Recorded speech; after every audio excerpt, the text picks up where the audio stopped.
आपको गुरु महाराज ने रास्ता बताया। कौन सा रास्ता बताया? गुरु महाराज ने कहा, बच्चा ये 5 मंजिल की बिल्डिंग है और 6ठे चक्र पर दोनों नेत्रों के बीचों बीच में शिखर पर बैठी जीवात्मा। 5 मंजिलें कौन कौन सी? वो भी गुरु महाराज ने बताया।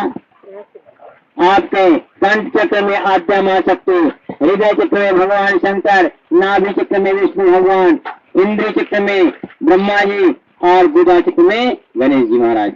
इस प्रकार से 5 मंजिलें बताई। पांचों देवता बराबर अपना अपना काम कर रहे हैं।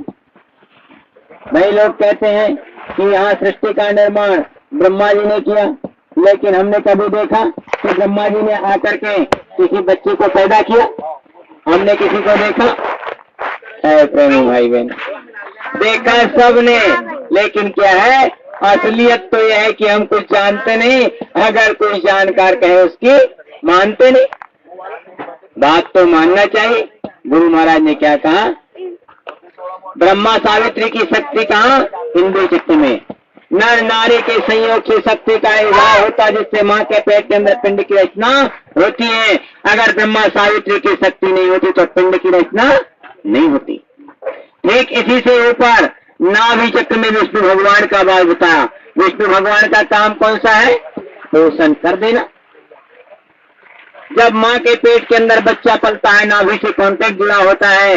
अगर विष्णु भगवान की शक्ति नहीं होती तो बच्चे का पोषण नहीं होता। ठीक इसी से ऊपर आपके हृदय चक्र में भगवान शंकर का बात बताया। भगवान शंकर का काम कौन सा है? यही अंतर है।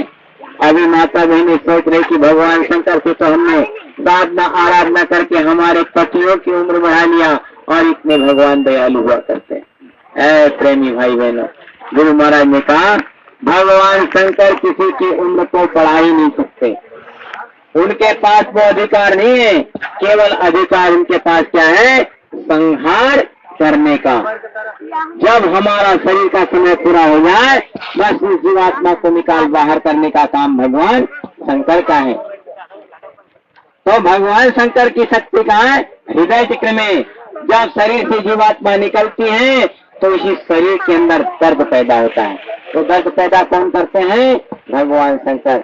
सहजो भाई एक संत गुरु ने लिखा कि सहजो मौत के समय पीड़ा उठे अपार और बिच्छू 60,000 में डंक मारे एक साथ में 60,000 बिच्छू डंक मारती, इतना दर्द शरीर के अंदर पैदा होता, तब जाकर के जीवात्मा निकलती है। ये काम कौन करते हैं?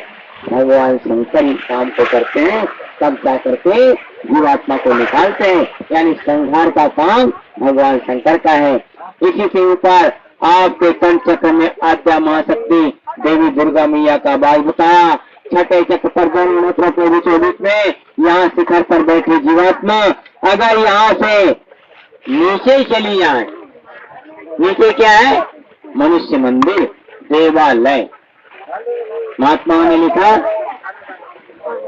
सुनता यहीं से एक मार्ग जाता, ले जाकर वहाँ काल सभी को खाता, जिसे देख कर धैर्य भी कांपता है, मैं बचने का दो कदम गले चाहता हूँ। देखो प्रेमी भाई बहनों, यहाँ 6ठे चक्र पर जीवात्मा बैठी अगर यहाँ से नीचे निकल जाए तो एक रास्ता नीचे जाता है। कहाँ? देवालय। ये क्या है? ये मंदिर है। भगवान ने मंदिर बनाया। काय के लिए बनाया? देवी देवताओं की स्थापना के लिए। और वो मंदिर कौन सा है? यही मनुष्य मंदिर है। कर विचार विचार के नैनन निरख निहार, और एक देवालय के शिखर पर माल गड़ो है सार। सार क्या चीज होती है? आप भली भांति जानते हैं। जब कोई व्यक्ति पेड़ काटने के लिए जाता है, आसपास के पेड़ को काटता है, लेकिन बीच में लाल सार होती है और उसी के माध्यम से पेड़ खड़ा रहता है। इसी प्रकार से उस मनुष्य शरीर का संचालन करने वाली सार क्या है? इस जीवात्मा है। जब तक ये जीवात्मा यहाँ सार, अगर जीवात्मा यहाँ है तब तक मनुष्य शरीर का संचालन होगा, मनुष्य शरीर के अंदर चैतन्यता होगी। और जैसे ही सार निकल जाए, क्या तन रहे न खाओ काम का, जब हंस विदा होता है। इस शरीर से अगर जीवात्मा निकल जाए तो ये तन किसी काम का नहीं हुआ करता। तो गुरु महाराज ने कहा ये तो मनुष्य मंदिर का रास्ता, यहाँ से अगर जीवात्मा नीचे निकल गई तो देवी और देवता इसके अंदर, और यदि नीचे चली गई तो यही रास्ता नीचे जाता है नरक और 84 को। अब दूसरा रास्ता कौन सा है? तब महात्माओं ने कहा गली साकरी जो यहीं से है जाती, वह सीधी सड़क से जाकर मिलाती। सड़क पा गया तो शहर देखता हूँ, यह संकल्प अपना सफल चाहता हूँ। है प्रेमी भाई बहनों, उसी साकरी गली के लिए आज आप जितने भी प्रेमी भाई बहन एक सप्ताह से प्रैक्टिस कर रहे हैं, प्रयास कर रहे हैं, गुरु महाराज ने जो रास्ता बताया, गुरु महाराज ने क्या कहा, जो साकरी गली जो है यहाँ से ऊपर चढ़ोगे तो ऊपर 5 मंजिलें पड़ेगी, और 5 मंजिल पर 5 अधिपति बैठे हैं, उन्हीं का नाम, उन्हीं का रूप, उन्हीं की आवाज और उन्हीं का स्थान गुरु महाराज ने हमको आपको बताया।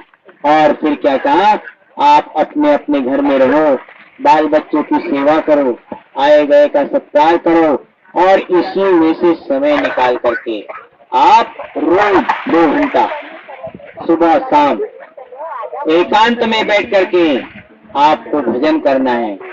भजन किसे कहते हैं? सुनने का नाम भजन। और ध्यान किसे कहते हैं? देखने का नाम ध्यान। और सुमिरन किसे कहते हैं?